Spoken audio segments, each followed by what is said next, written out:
Trump and his associates making baseless claims of massive election fraud online and on TV news shows. The recount being done in Georgia will tell us nothing, because these fraudulent ballots will just be counted again. So you believe that the president still has a path to victory? Multiple paths, yes, absolutely. Through the legislature and through the court. We're seeing the results in multiple states where we're now identifying specific votes flipped, like in a couple of Georgia counties. With every passing verdict that went against Donald Trump, you saw an increase in the rhetoric around the idea that this election had been stolen or falsified, or that there was sufficient chicanery, dead people voting. Death threats, physical threats, intimidation. It's too much. It's not right. Prompting this very public plea to then President Trump himself to stop making unfounded claims. What you don't have the ability to do, and you need to step up and say this, is stop inspiring people to commit potential acts of violence. Someone's going to get hurt, someone's going to get shot, someone's going to get killed. In one instance, included in the indictment, Trump and his allies targeting 2 Fulton County poll workers, Ruby Freeman and her daughter, Shay Moss. Of Ruby Freeman and Shay Freeman Moss and one other gentleman, quite obviously surreptitiously passing around USB ports as if they're vials of heroin or cocaine. This surveillance video from election night, edited and manipulated to allegedly show Ruby passing Shay a USB drive of stolen votes. In emotional testimony before the January 6th committee last year, Shay explained that it was something completely innocent. What was your mom actually handing you on that video? A ginger mint.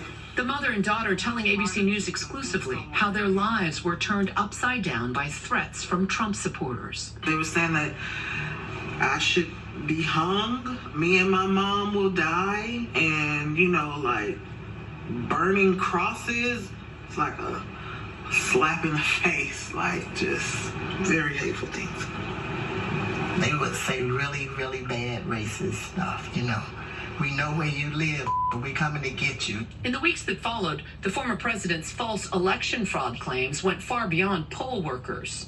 We know the Democrats will have dead people voting, and you gotta watch it. Dead people, you wouldn't believe how many illegal aliens from out of the state, and they'll be filing out and filling out ballots for people who don't even exist. There's no way we lost Georgia. There's no way.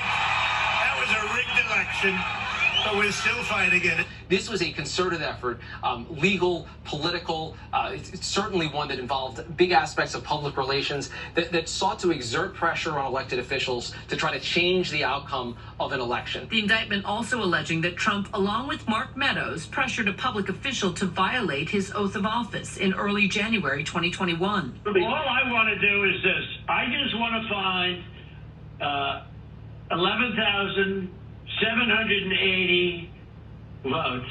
In a call with Georgia's Secretary of State Brad Raffensperger, pressuring him for more than an hour to find the votes needed to overturn Biden's win. So what are we going to do here, folks? I only need 11,000 votes. Fellas, I need 11,000 votes. Give me a break. Raffensperger later testified before the January 6th committee about that very call. Was the president here asking you for exactly what he wanted? One more vote than his opponent? What I knew is that we didn't have any votes to find. We had continued to look. We investigated, like I just shared the numbers with you. There were no votes to find. That was an accurate count that had been certified. Fani Willis opened her investigation shortly after. I am going to look at anyone that attempted to influence the November 2020 election. And as news surfaced that she was preparing for indictments, Trump repeatedly and loudly attacked her online and during campaign rallies. Right next door in Georgia, the racist district attorney goes after me for a perfect phone call, even more perfect than the call I made to Ukraine. This is the second indictment against the former president this month. In addition to Georgia, Trump now faces criminal cases in Manhattan, Miami, and Washington, D.C.